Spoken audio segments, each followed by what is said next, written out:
Simon Peter and another disciple followed Jesus.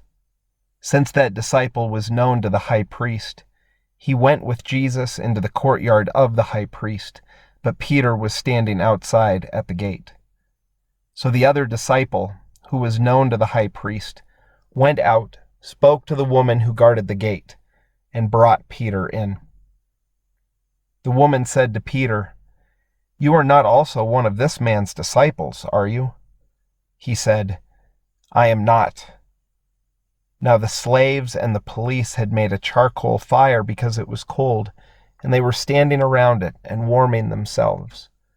Peter also was standing with them and warming himself. Then the high priest questioned Jesus about his disciples and about his teaching. Jesus answered, "I have spoken openly to the world. I have always taught in synagogues and in the temple where all the Jews come together. I have said nothing in secret. Why do you ask me? Ask those who heard what I said to them. They know what I said." When he had said this, one of the police standing nearby struck Jesus on the face, saying, "Is that how you answer the high priest?" Jesus answered, "If I have spoken wrongly, testify to the wrong. But if I have spoken rightly, why do you strike me?" Then Annas sent him bound to Caiaphas, the high priest. Now Simon Peter was standing and warming himself.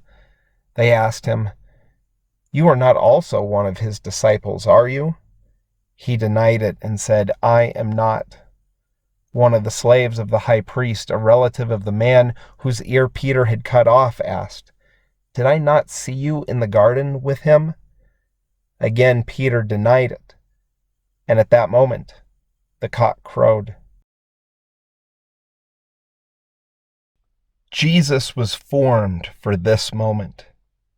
His whole life's experience and learnings, his baptism, fasting in the wilderness, the transfiguration on the mountain, and engagement with powerful people and those on the margins. Everything led to this moment where his life, values, teachings would be challenged at the risk of death. And this is what Jesus formed his disciples for.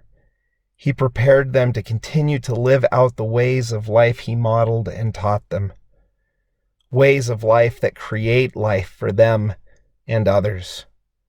Peter was formed for this moment, to stand with Jesus in defense of this way of life.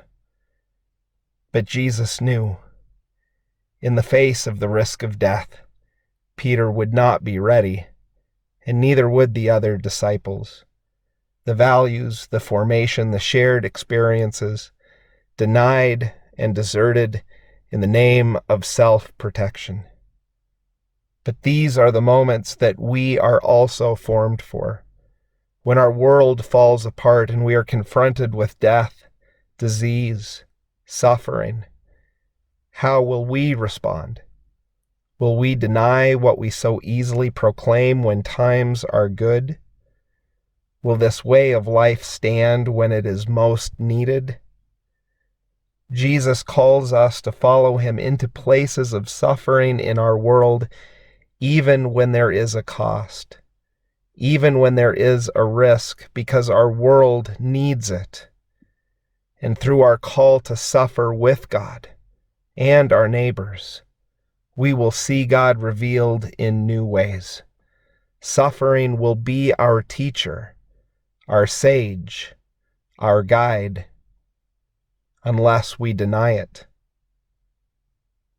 Let us pray this hour for children who are not able to be in school and who are lacking the teachers and guides they need for their formation. For children and families who are lacking the resources they need, access to shelter or food, health care or technology, a safe home or safe relationships. For the teachers of our world, those in schools, in community organizations, out in the streets, and those in every walk of life. For those who have been denied in their existence. For those who deny others their human dignity.